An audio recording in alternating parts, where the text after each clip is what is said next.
This TFMR podcast is brought to you by your friends at JM Bullion. Visit jmbullion.com for all your gold and silver bullion needs. Welcome back to your TF Metals Report weekly podcast highlights for the week of February the 8th, 2021. We began the week looking at the lingering impacts of the silver squeeze movement. We took a look at the daily chart of COMEX Silver, which has a clear double bottom on it. We also took a look at the SILJ, which is an ETF holding mainly junior silver mining companies. Very interesting chart there as well. Silver, though, on the longer-term chart, just fine. In fact, I even added a parallel upper band to this rally that began and remains since November the 30th. Notice, very important here, again, the 50 days is the red line.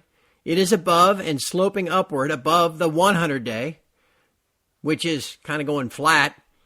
And both of those are above the 200-day. That's a very healthy pattern.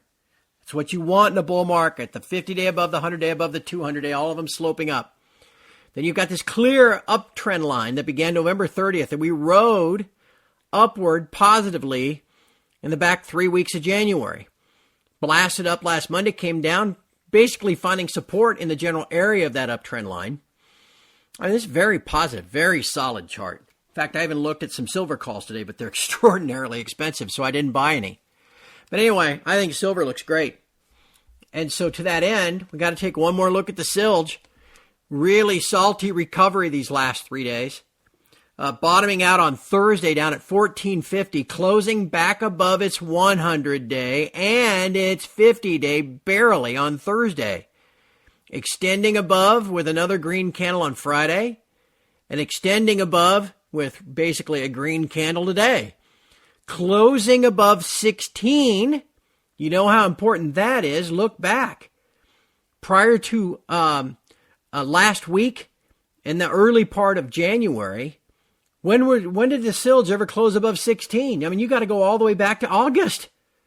So closing above 16 is really interesting. Now, it may just move up to 17 and fill that gap of that island reversal from last Monday. We'll see. Let's just see what it does at 17. But in general, just like silver itself, the chart looks okay with that same bullish configuration of the moving averages. You just found support at the 50-day and the 100-day. We found support at the 200-day back there in late January before going from 1350 to 1850. So on balance, this looks pretty good. And again, that would confirm, and this is junior silver miners. If the silver chart looks good, and if silver looks like it's going to the 30s, well then why in the hell wouldn't this chart look good? And it does. And they kind of tend in a little virtuous circle to confirm each other. I like it. On Tuesday, our focus turned to COMEX Gold. It had a very nice 3-day run, and we began to wonder what resistance levels might be lying ahead, levels we're going to have to watch to see if we can break through and continue with some upside. Gold on the daily chart, again, I mean, 2 nice green candles the last couple of days, but there is all sorts of resistance ahead. And so it's going to move rather slowly, kind of creep along, without a whole lot of aggressive buying as we move toward not only the purple line, which is obviously aggressively defended, we know that. That's that bull flag line. But also the 50-day moving average, which is up there right about 1860. And again, just as recently as 2 weeks ago. 1, 2, 3, 4, 5, 9 days, 10 days in a row. Couldn't get above there. So as gold moves higher, let's just say on the inflation data tomorrow, something Powell says, we go storming up to about 1855 or something. It's going to take a lot of work to get above that blue line, the purple line. We'll do it eventually, but it's going to take work to then also get above the 50-day, because we haven't been above the 50-day, with any conviction since the early part of January. And then from there, it's going to be really hard to get excited. It's going to come someday, but I'm not going to sit here and wave the flag and say, okay, here we go, now we're rolling, until we at least get above 1880. See those intraday highs back there last 2 weeks ago? What we will need is to get above the purple downtrend line, get above the 50-day, and then get a daily close followed by a weekly close above 1880. Once we pull that off, okay, here we go. Feel pretty good about going back to 1960 and really starting to turn things around. That day is coming, but we're not there yet. So kind of like how we've been acknowledging that the mining shares, GDX, GDXJ, are just still in a downward move, consolidation, not going anywhere. Neither is gold until some of these things start to happen, and they haven't happened yet. As you likely know, movements in the dollar index often impact gold and silver prices on an intraday basis, so we watch it closely at TF Metals Report. There was kind of a false breakout on the dollar chart last week, so it was very nice to see it breaking down, falling back below its 50-day moving average on Wednesday, February the 10th. The dollar chart, again, this is really important, and notice I gave you the 50-day moving average here, because the dollar, if you look back when we were in that range between 92 and 94, was hovering around that 50-day moving average for about half the time. It was only when it broke below the 50-day in early November that then it ultimately broke down below 92 and went all the way to 89.5. Well, then in the rally that rallied through January, it was when we got above the 50-day that we ran to 91 and then blasted through 91 and 4 straight green candles last week. Well, look what happened. Reversal, false breakout. Falling yesterday and continuing today, 2 days in a row now, back below the 50-day. So it's going to be pretty important the way the dollar ends up on the week. If it reverses, moves back up toward 91, then it's going to be like, damn. But if it falls and falls further and finishes the week closer to 90, well, then we're going to start talking about, wow, can we venture down and make new lows below 89 or 89.5? We'll see. That'll be an important chart to watch tomorrow and Friday.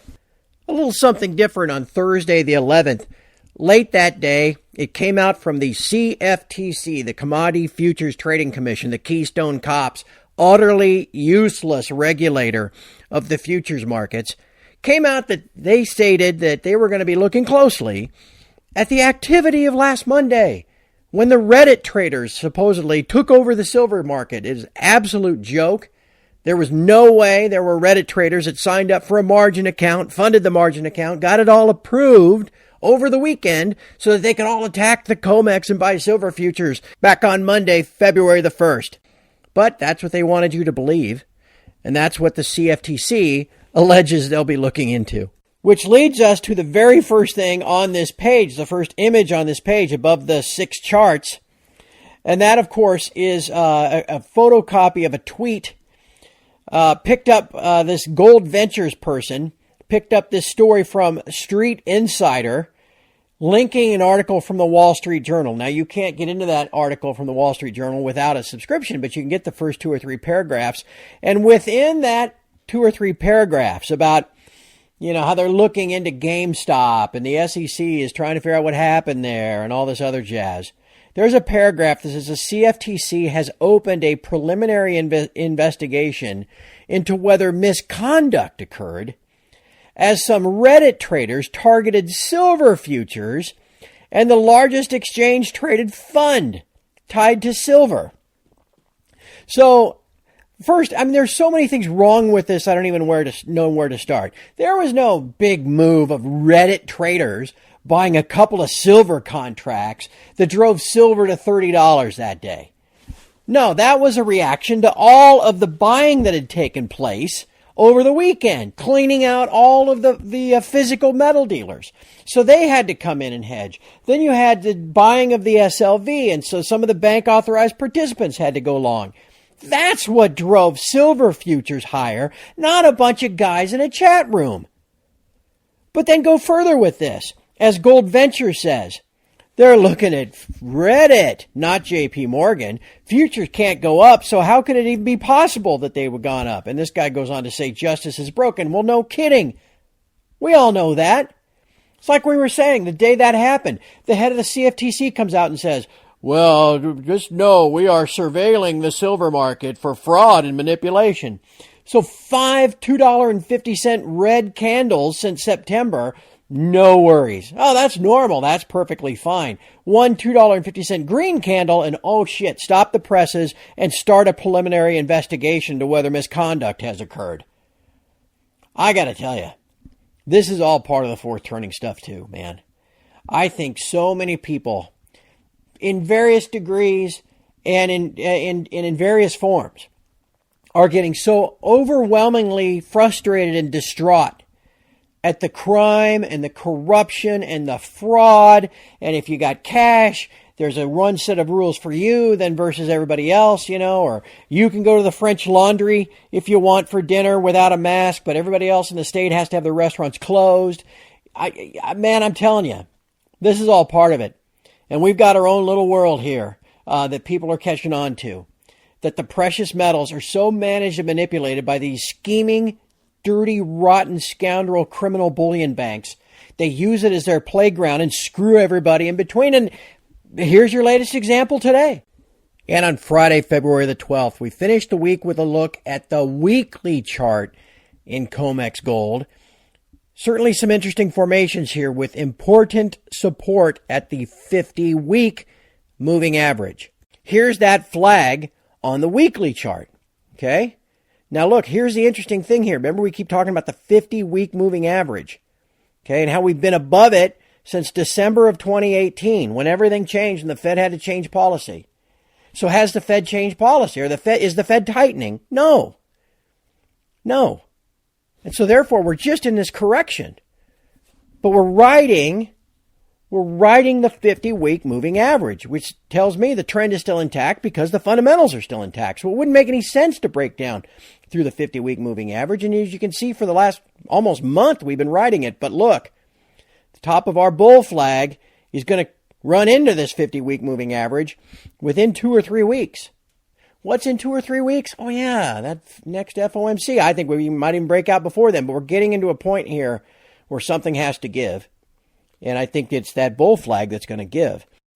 Thanks for listening to the TF Metals Report weekly podcast highlights. If you enjoy this service, please consider subscribing to our channel on whichever platform you listen. Maybe throw us a like as well. But of course, what you should really do is check out a subscription at TF Metals Report.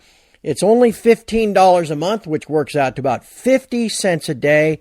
And I think you'll find the value you receive for your 50 cents is substantial. Again, check us out at tfmetalsreport.com.